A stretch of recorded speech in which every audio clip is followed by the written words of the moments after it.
you are probably the first person that has really ever broken down wall fighting in a way that other people don't. And what I mean by that is, too many times, and this is both combat sports, self-defense, a lot of people focus on the oh shit moment of I'm already flat. I'm flat. Oh, they've already got me in an armbar. How do I get out of the armbar? Like, yeah, it's too late.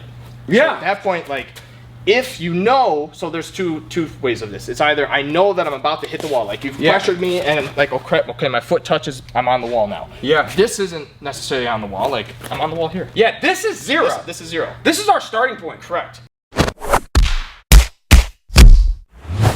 Because I can tell you, I work with a lot of MMA guys, and they just have me, you know, pin the wrist and let start. If I'm ready to go, I'm gonna hold your waist. Yeah, we start here. Correct. And this guy has to work off the wall.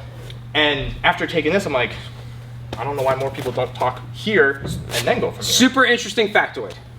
You just met one of my MMA guys, right? Yeah, yeah. With the MMA guys, when I say, all right, one guy on the wall, they go like this. Yeah. My teen class that hasn't trained anywhere else, this just happened. This is guy's third class. Okay. I said, all right, one guy on the wall. And he went like this. Because that's a better position. This is on the wall. Yeah. You are already on the wall once you are here. Correct. Because you only have one more move. Right. This is check. Right. This is checkmate. Now, it doesn't mean that I can't work from here. But again, if we talk of like your wall stuff, you Google wall fighting, I'm pissed. It's all grappling. It's all here. It's all like choke, self-defense, combat. It's none of... Yeah, even in MMA, they'll start from there. If grappling is one of your like preferred methods of dealing with things, right, it's not terrible. Correct. There's a lot of things you can do. The wall can help you just as much as it can hurt you. There's lots of things you can do there. But if you're trying to strike, or if you're in a rule set that there's only striking, you know, right, rules or no, if striking is what you're trying to do, it's already too late when you're there because you only have two options. It's that way or that way. Right. I know that. Right. And I'm going to cut you off. And my mobility is limited. Yeah. It almost works better if I do clinch you. Because now it's like, okay, now I can work this. Yeah. And now I'm off. You have. Yeah. We're 50-50 at least. Yeah. All right. So I like to do this. I like to use the armbar example. It's much like this. Let's talk about, quick aside, people that watch your channel like grappling and stuff too, right? Yes. It's like, today we're going to put me in side control. All right. I'm going to learn some defenses from here. This is stupid. Like I should have already been fighting from here, and then when you're coming around, I should already be bladed. Even I, with my 2 stripes, know that. That I don't start. But that's like I had a guy that got armbarred, and he's like, "What did I do wrong?" I'm like, "You let it." And it's always a joke with our coach. Like, "Oh, don't be there. You screwed up a long time ago." Yeah. Like that's where we should start working. I think it gets overlooked in striking exchanges because the moments of control are so brief. When you establish control of me in grappling, and you're holding me down, right? You're holding me down for seconds, if not minutes, right? And I have time to adjust and work. When I get a positional advantage on you, split second. Yeah, less than 1 second. Because if you don't do something, I'm right. When you go to throw a slow motion jab, boom, I've achieved a positional advantage. Correct. Fast enough to do that, and that's it. I can't go like this, and then hold you in a striking exchange. Even without gloves, you can't hold on to the wrist forever. So you want to talk about how I get off of there through striking? Yeah. Okay, so we have to recognize that this is the problem that we have to deal with. Correct. Not this guy. So what happens is people will get here and think, oh, I gotta run. And then they go, all right, I gotta run. Right? So we have to fix this first, and this is the way I have to fix it. The way that we've been working, I call it hunkering down, where we're gonna come off just like this. We're kind of putting our face right into some stuff, maybe. What's the alternative? Right? Sit there. Sit here and get blasted. Right. All right? So, you know what? How's this light shining off all these shiny domes of ours? I wonder. I grew my hair out just for this. I know. So we wouldn't be the same thing. All right?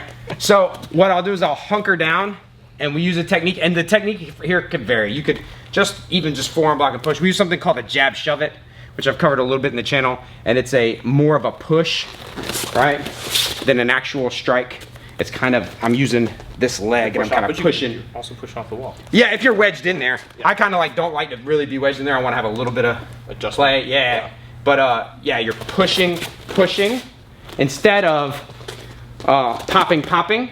Because if you've pressured me and you're being aggressive, right? And if this was going to make you back off, you probably aren't this type of dude. Correct. You see what I'm saying? See the type of dude I'm talking about? It's a guy And that's it's a quick, if you do a quick jab and I just clear it like, yes, I'm right back into it. If you the push jab, and hold it, the jab, shove it, like doesn't matter what he does. It's not the prettiest thing. It's not the most elegant solution to your problems. but I have to deal with it. Yeah, you have to address it, and it's not dependent on what he's doing. So so we'll start people from here. You jab, or punch, or whatever, or kick, or whatever your thing is. I lose position, and then I immediately regain position. Then I'll start that jab, shove it. We'll usually get the guy to cue like a hook here, right? And answer back immediately. Then start a new exchange. Right. But you have to address this problem first. You know what I noticed in class when we were doing this too is even though I knew like the hunkering was coming down, if I was just sitting here just wailing on my partner, the moment they hunkered, yeah, because I don't know what you're doing. I see it. That's the last thing. But from a grappler, I see a level change. Yeah. And so from a level change, I'm already now grounding myself, thinking that you're gonna get something out of them. Let's look at the possible. I do want to address because there's people like, oh, I don't love this taking my face towards there. My alternative is to stay here, right, and get pounded out, or wrestled. You know what I mean? Or to run and get something catastrophic to happen to me, which we covered on my channel. We'll post it. Yeah, but and like we said, the only way that you could easily go off is if I'm here, right, or some form, because now we can work and you can get off the side easily. But from a strike right here, I don't want to just break and run. I got to solve this problem first. So when I change levels, here's where people will make a mistake in a striking exchange: is they will change levels while still against the wall because this is relaxing and comforting. If you watch stand-up comics, you ever see stand-up comics in a small room? They'll like lean against the wall and put their hand on the wall. People just feel comfortable. They just feel comfortable against the wall. All right. So a lot of times people will change levels and then try to like push off of it like that, using kind of their butt a little bit. Than you, I'm right. Yeah, it's going to be a problem. And if you're over the top of me and then it does become grappling, I'm in trouble. So it's hinging forward. I do want to run through to play the what if game, right? Overhand right. All right. Stepping inside of it. Left hook. Stepping inside of it. Jab, right? Okay. Stuffing it a little, right? I'm still eating it. Straight right becomes a short right. It hurts a little bit, but you're still, right? You're still better off than it's better off than it hitting me here. That's worse. Right. This is a little better. Uppercuts are a problem. Granted, that would be bad. But none of it's worse than this, and at least I have a chance. But again, you're getting a reaction now off of me. Yeah. So I'm going to think, whatever I'm winding up. Out of 10 possible attacks, 2 of them are really going to hurt me real bad. Right. All right, and I'll take those chances rather than stay here and let you pick. I'm not a big uppercut guy anyway. Yeah. So. Most MMA guys aren't. Most self-defense guys aren't. All right. Boom. Jab, shove it. Jab, shove it. Usually I'll get some sort of reaction at this point. Boom, bang. And now usually we'll get some sort of break and a reset. But viewing it as a position that we can improve, I think, is the key to getting us out of there safely. Correct. Now, a caveat here. A lot of times, Dave's trying to keep me here. All right, through whatever means. So you can punch and kick, whatever. And I'll just go. And you'll get out. Yeah. Sure, you'll get out. A lot of times you'll get out. But the time that you don't get out, it will be because he launched some terrifying, really powerful attack, and then you wilt, and then we're in trouble, right? You can get out just by going, that's 100% timing. You can, or luck. Yeah. You can. But if you really want to surprise the guy, pressure me a little bit, right? Boom, boom. Right? Take the position back. Secure the position. I mean, BJJ guys should understand this. I need to improve my position before I can launch an attack. And even when we do it, there's always like a risk of, there's a slight chance you could do X, Y, or Z. Get reverse swept. And, whatever. But there's a better chance that I can get out of it, so I'm going to take that chance rather than if I get complacent. Yeah, you're going to do some kind of pass. He could throw up a triangle, you know. But I'm going to depend on my ability to surprise you. Yeah. Worrying about the what ifs, occasionally it has merit, but in this case, there's always what ifs. Yeah. But the chance of you getting more in trouble by staying on the wall and not coming off. Yeah. And then again, if I catch you off guard and then you start pummeling and you're just like, I'm just. Yeah. This is bad. Yeah. All right? This is bad. So improve your position. Get the position here. Boom, like that. All right? You want to learn how to do that? Superman off the wall. You know what that's for? Why? Do you do that? You've worked on that? I've worked on it a little bit. So have you worked on it like you did it because it was cool? That's how most people use it, right? Do you want to? I've done it more of like if the guy's back away and you're trying to close that distance and get off at the same time and pressure, like we'll use in that manner. Yeah. So I don't know if that's what you're. Do you know why it works? Why? All right, it's the same reason people do the Superman punch. They think of the Superman punch as... Oh, like a switch setup almost? So people in their brain, they think the Superman punch, like the open mat Superman punch, Right. is a way to cover distance and deliver a powerful strike. Right. It's not. It's a fake kick that Right. just so happens to cover distance and deliver a powerful strike. People think of this one. Seem like like a switch jab real quick. Right. People use it. They spam it in order to get results that are not its main function. So too with this, right? Right. This covers distance and delivers a powerful punch. Here's why it works. Your brain computes a certain speed of me stepping into my right hand that you are capable of dealing with, right? You know what my body looks like when it's going to do it. You know how long it takes me. Especially if we've gone a couple rounds already, you know what time this is, right? That happens way faster. And I see that first, so I look down. Yeah, and I do this, which makes people go like this. Mind Smash put out a video after Anthony Pettis knocked out Wonder Boy like this. Wonder Boy is a master of range and timing.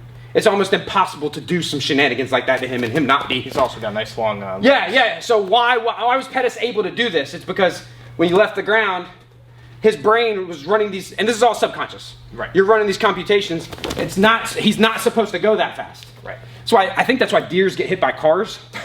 Because they look at a car. It's not like they didn't see the car. Right. They saw a car and be like, I got time. Yeah. Oh, crap. Because they can't conceive something going 85 miles an hour. Right. So I know that that's a... No, but you know what? It's a thing because if you're looking from like an outside, like you guys watching this video, you're like, oh, why? I saw that Superman punch coming. How come Dave couldn't see it? It's like when you're in the moment, you're processing things so fast and subtly that, you know, I'm focused up here, and for that split second, you know, I see that knee move and no. All right, it happens in a split second. And if it was just a punch, pressure again. If it was just a punch, you might have been able to deal with that. Right? You know the distance, you know how long it takes me to do that. Right. Or I might just, graze it. Or even if it does make contact, it's not that bad. Like that. Throws you off. Yeah. I know it's unnecessarily... no, but it can still work. Well, my explanation of it, I think, is unnecessarily detailed, but if you want to understand why this works, it's like, yeah, okay, that was a long way to explain. It's more about what's going on in his mind than you, me move fast and push off wall, punch hard. Right? You're giving me 10 different things to focus on for a split second. It's like you've been abducted by aliens. Right. And you lost that little snippet of time. Right. So let's run through that. You pressure me to the wall. I lose position. Regain position. Jab, shove it. Jab, shove it. Here comes something back. Boom, bop. Do it again. Pressure me to the wall. Lose position. Regain position. Jab, shove it, and bop.